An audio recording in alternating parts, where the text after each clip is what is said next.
کسی نے ایک مرتبہ یہ شبہ ڈالا کہ سلطان عرب والعجم امام علی رضا علیہ السلام کو کہا جاتا ہے۔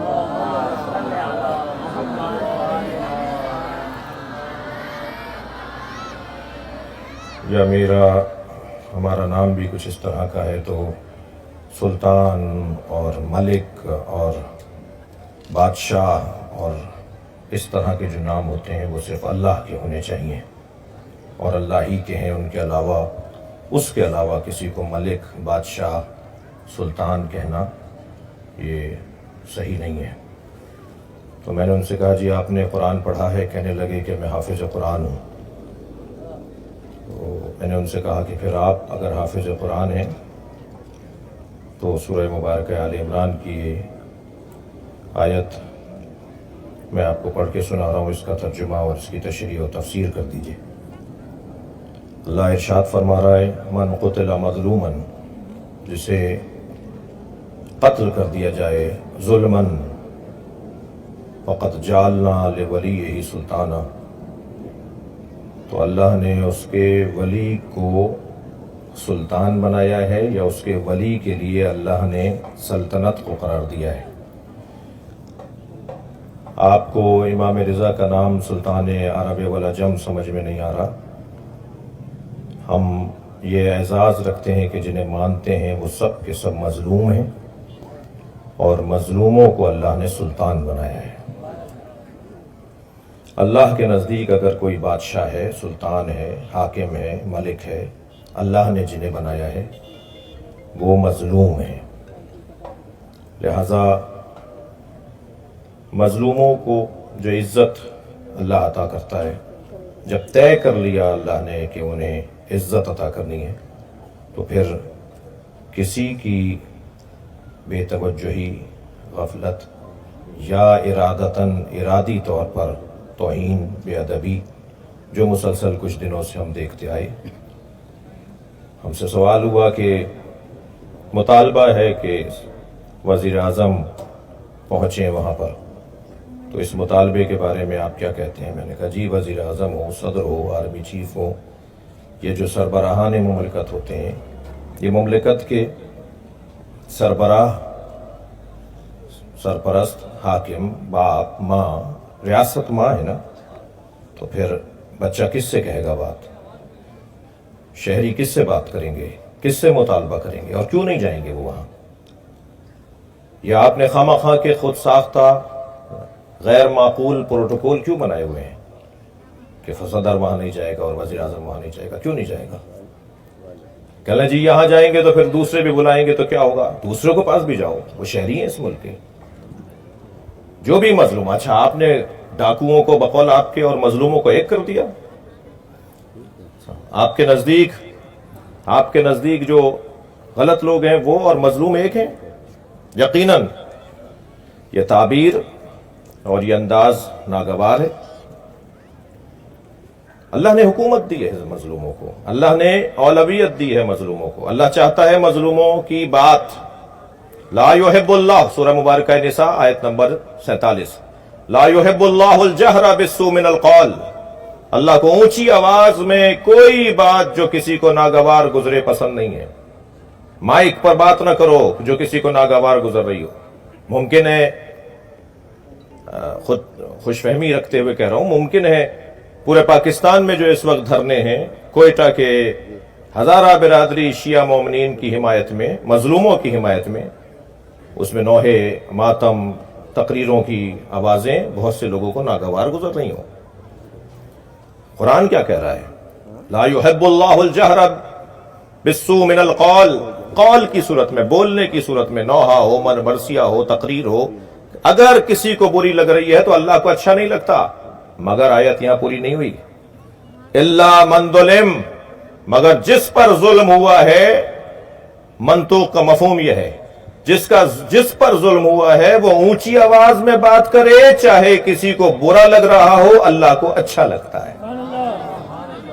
لہٰذا ہم کسی کو برا لگ رہا ہے، ہم کسی کے ذمہ دار نہیں ہیں، ہم پابند حکم الہی ہیں۔ اللہ کیا چاہتا ہے؟ اللہ چاہتا ہے مظلوم بولے، اللہ چاہتا ہے مظلوم کی بات کی جائے، مظلوم کے حق میں بولا جائے۔ عزیزان گرامی، بہت زیادہ اس معنی میں لفظ خوشی کا استعمال کرنا میرے لیے تلخ ہے کہ مذاکرات کامیاب ہو گئے، وزیر اعظم کوئٹہ پہنچنے کی خبریں ہیں۔ میرے لیے کوئی یہ خوشی کا لفظ، ہم میں سے کسی کے لیے بھی کوئی لفظ یہ مناسب نہیں ہے۔ وہ مسنگ پرسن کی مائیں جو یہاں بیٹھی ہیں، وہ مسنگ پرسن کی بچیاں جو پورے پاکستان میں اپنے عزیزوں کی یاد میں، انتظار میں اپنی آنکھیں ڈیوڑی پر بچھائی رہتی ہیں، میں دسیوں ماؤں کو جانتا ہوں جو روتے روتے مر گئیں کہ ان کا بچہ کب آئے گا، نہیں آئے۔ یہ ہمارا ظاہری طور پر دھرنا وہاں چونکہ اعلان ہو گیا ہے تو ظاہری طور پر ہمارا یہ دھرنا نوحہ اور ماتمداری کے بعد شاید پورے پاکستان سے ختم ہو جائے، لیکن نہیں، ابھی احتجاج تو شروع ہوا ہے۔ اب انشاءاللہ ایک دوسرے مرحلے میں ہم اپنی قوم کی حقوق کی بحالی میں داخل ہوں گے، اور پورے پاکستان سے جن لوگوں کو تم نے گم کیا ہوا ہے، نہیں معلوم وہ کہاں ہیں، ہم ہرگز یہ نہیں کہہ رہے کہ انہوں نے اگر کوئی جرم کیا ہے تو انہیں سزا نہیں ملنی چاہیے، ہم تو صرف اتنا کہہ رہے ہیں کہ انہیں عدالتوں کے سامنے پیش کر دو۔ اگر وہ مجرم ہے تو ہم بھی تماشا دیکھیں گے ان کی سزاؤں پر، ہم بھی کوئی تم سے یہ مطالبہ نہیں کریں گے کہ اگر مجرم ہے تو انہیں، ہم تو علی کے چاہنے والے ہیں، ہماری تو الف بے یہ ہے کہ ظالم سے نفرت کرنا، مظلوم سے پیار کرنا۔ تشیع کی الف بے ہے، جو الف بے سے آگاہ اور آشنا نہیں ہے وہ شیعہ نہیں ہو سکتا۔ اگر ظالم ہمارے حلیے میں ہے تو ہم اس کے ساتھ نہیں کھڑے ہوں گے، اور مظلوم اگر ان کے حلیے میں ہے تو ہم اس کے ساتھ کھڑے ہوں گے۔ ہمیں مظلوم کے ساتھ کھڑا ہونا ہے، چاہے مظلوم ہندو ہو، عیسائی ہو، سکھ ہو، سنی تو ہماری جان ہے، مظلوم بلوچ ہو، مظلوم پختون ہو، کوئی بھی مظلوم ہو، مولا علی کے حکم کے مطابق ہم مظلوم کے ساتھ کھڑے ہیں، اور ظالم سے ہماری نفرت، یہ قاعدہ قانون یہ علی مولا کا دیا ہوا نظام ہے، کونا للظالم ختما وللمظلوم عونا، ہمیشہ ظالم کے خصم اور دشمن رہنا اور مظلوم کے حمایتی اور مددگار رہنا، یہ ہماری الف بے ہے، یہ تشیع کی الف بے ہے۔ فلسطین میں ایک گھر بھی شیعوں کا نہیں ہے، فلسطین میں ایک گھر شیعوں کا نہیں ہے، مگر سب سے زیادہ فلسطینیوں کی اگر کوئی حمایت کرتا ہے تو وہ علی کے مرید ہیں، وہ مولا کے چاہنے والے ہیں۔ وجہ کیا ہے؟ حکم ہے مولا کا، وصیت ہے مولا کی، حکم ہے مولا کا کہ مظلوموں کا ساتھ دینا ہے، بس ساتھ دینا ہے۔ یہ بھی مسئلہ ہمارا بہت، میں شکر گزار ہوں رسانوں کا جو تشریف فرما ہوئے اور آج سارے دن پوچھتے رہے کہ ہم کہاں پہنچ رہے ہیں اور کہاں خطاب کریں گے۔ میرے لیے اور جگہوں پہ جانا بھی آسان تھا، مگر احترام میں اپنے دوستوں کے میں یہاں حاضر ہوا۔ اور عزیزو، اس 6 دن کے عمل نے، جو کوئٹہ میں دھرنا ہوا، جو شہداء کی تدفین کا عمل کل صبح تک عمل انجام دیا جائے گا، اس نے ہمیں بہت کچھ سکھایا ہے، اس نے ہمیں بہت کچھ سکھایا ہے، اور ہمارے دشمنوں کو بھی بہت کچھ سکھایا ہے، اور ریاست کو بھی سبق پڑھایا ہے، حکومت پاکستان کو سبق دیا ہے۔ ہماری آپ کی دوستی اس ملت کی بنیاد پر ہے۔ میں ایک چھوٹا سا ذاکر اور خطیب، میرا عنوان، میری شناخت ایک ذاکری کی ہے، نشتر پارک کے ممبر سے بھی کہہ چکا ہوں، اور 85 جگہ کلپ بن چکے ہیں کہ جس ممبر پر ہم بیٹھے ہیں اس سے اونچی کرسی نہیں ہے، تو پھر ہمیں کرسیوں کی کیا تلاش ہے؟ چھوٹی باتیں کرتے ہو، سینٹ کی بات اور اسلامی نظریاتی کونسل کے چیئرمین شپ کی بات، یہ تو ہم جسے مسکرا کے دیکھ لیں گے وہ سینیٹر ہو جائے گا۔ ہمیں کوئی لالچ نہیں ہے، کوئی مطلب نہیں ہے، کوئی ایجنڈا نہیں ہے، اور نہ ہی کوئی کسی ٹائٹل کا ہمارا ایجنڈا ہے، قیادت کا اور رہنمائی کا اور سیکرٹری جنرل شپ کا کوئی ایجنڈا نہیں ہے۔ فقیروں کی اولاد ہوں، فقیر رہنا چاہتا ہوں، لہذا غلط فہمیاں دور کریں۔ سب سے پہلا سبق تو دیا ہے ہم نے پاکستان کی حکومت کو، اس قوم کو پہچانو، تم علی کو کیا جانو گے، انہیں پہچان لو تو ڈبل پی ایچ ڈی ہو جاؤ گے۔ اس قوم کو پہچانو، جتنا ان پر تم دباؤ ڈالو گے یہ اتنا ہی پھیلتے چلے جائیں گے۔ 50 سال پہلے آسٹریلیا میں امام بارگاہ نہیں تھے، 40 سال پہلے کینیڈا میں امام بارگاہ نہیں تھے، تم نے پاکستان میں اتنا مارا پوری دنیا میں تشیع پھیل گئی۔ ہمارے خون کا اثر اہل بیت کے مکتب کی تبلیغ ہے، ہمارا دشمن اول تو پاکستان میں اپنا دشمن، ہم اپنا دشمن کسی کو نہ مانے، کوئی ہمارا دشمن نہیں ہے پاکستان میں. اور اس کی وجہ یہ ہے کہ اتنا بے وقوف ہے جو ہماری دشمنی کا ٹائٹل لیے پھرتا ہے، وہ ہمیں مار کر مسترب ہے، ہم مر کے مطمئن ہیں. پورا پاکستان ایک حوصلے کے ساتھ، ایک ہمت کے ساتھ. تو ایک ریاست کو پیغام، ایک حکومت کو پیغام گیا ہے کہ یہ قوم منظم قوم ہے. اسی وقت یہاں MWM کے دوست بھی ہوں گے، ISO کے دوست الحمدللہ موجود ہیں، شیعہ علماء کونسل کے دوست ہوں گے، ہماری جعفری الائنس کی تمام تر قیادت یہاں تشریف فرما ہے، ہماری ساری جماعتیں یہاں موجود ہیں اور اسی کیفیت میں سارے دھرنوں میں موجود ہیں. حضرت مولانا شبیر رضا صاحب تشریف فرما ہے، شخصیات تشریف فرما ہے. کون کہتا ہے ہمارے درمیان اختلاف ہے؟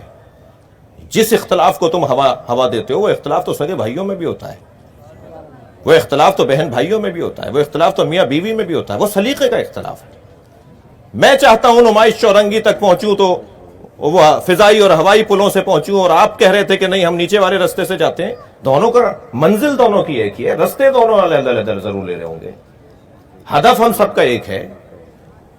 تو ایک تو حکومت اور ریاست کو ہماری طرف سے پیغام، پورے پاکستان کے شیعوں کی طرف سے سلام پیش کرتا ہوں، دونوں ہاتھوں سے سلام پیش کرتا ہوں اپنا ایک حقیر سا اور کمزور سی آواز اور لہجے میں، کہ آپ نے آبرو بڑھائی ایک مرتبہ پھر. آپ نے ایک مرتبہ پھر یاد دلا دیا کہ مفتی جعفر حسین کے زمانے میں حکومتوں کو کیسے ہلایا گیا تھا. اس سانحے کی وجہ سے یہ 6 دن جو ہمیں لگ گئے کہ ہم بیٹھے اور احتجاج کا عمل مکمل کیا، اس کی ایک بڑی وجہ یہ تھی کہ اپنی نوعیت کا یہ پہلا واقعہ ہوا ہے. شناختی کارڈ دیکھ کر، بسوں سے اتار کر، ماتم کے نشان دیکھ کر مارنے کا واقعہ اپنی نوعیت کا تھا، مگر یہ اس سے چند قدم آگے کا واقعہ ہے. ہاتھ باندھ کر اس چھری سے گلے کاٹے ہیں جس چھری سے بلا تشبیہ، مجھے میرے شہیدوں کی روحیں معاف کریں، جس چھری سے جانور کا گلا نہیں کاٹا جاتا. غریب مزدور کان کن، کان میں اترنا ایک ہولناکی کی کیفیت ہوتی ہے. خاص طور پر یہ کوئلے کی کان میں جو لوگ اترتے ہیں، ایک خوف کی کیفیت ہوتی ہے. حق حلال کی کمائی کی اس سے اچھی مثال نہیں ہوگی. جو لوگ حق حلال کی کمائی کی خاطر اس مشقت آور اور اس طاقت فرسا کام میں مصروف تھے. تکفیریوں کا پیغام جائے، تمہیں انتہائی ذلت کا سامنا کرنا پڑا شام میں، تمہیں انتہائی خواری اٹھانی پڑی عراق میں، اب آ جاؤ پاکستان میں، ہم عراق اور شام سے کم نہیں ہیں. تم نے ایک واقعہ یہ کر کے دیکھ لیا کہ آبرو ہماری بڑھ گئی، احترام ہمارا بڑھ گیا. پورا پاکستان ہماری حمایت میں، تمام سول سوسائٹی، تمام صحافی برادری، تمام ٹی وی چینلز، تمام اخبار کے لکھنے والے. کون سا طبقہ تھا جنہوں نے ان 6 دنوں میں ہماری حمایت نہیں کی، ہم سے پیار نہیں کیا؟ بتاؤ، تم جیتے یا ہم جیتے؟ سلام ان 10 لوگوں کو کہ جن کے جنازے کل دفنائے جائیں گے. انہوں نے اپنی جانیں دے کر پورے پاکستان کے شیعوں کی آبرو بڑھا دی. پیغام دے دیا تکفیریوں کو کہ تم نے پہچاننے میں غلطی کی ہے. یہ وہ ان کے ماننے والے نہیں ہیں جو میدان چھوڑ کے بھاگتے تھے، یہ اس حیدر کرار کے ماننے والے ہیں جو میدان میں ڈٹنا بھی جانتا ہے اور ڈٹنے والوں کو اپنا چاہنے والا مانتا ہے. ایک جملہ کئی جگہ کہہ چکا ہوں، خطیب آدمی ہوں. 3 لوگوں کو تو یا علی مدد کہنا ہی نہیں چاہیے، 3 لوگوں کو یا علی مدد نہیں کہنا چاہیے. ایک بزدل کو، ایک کنجوس کو، ایک تنگ نظر کو.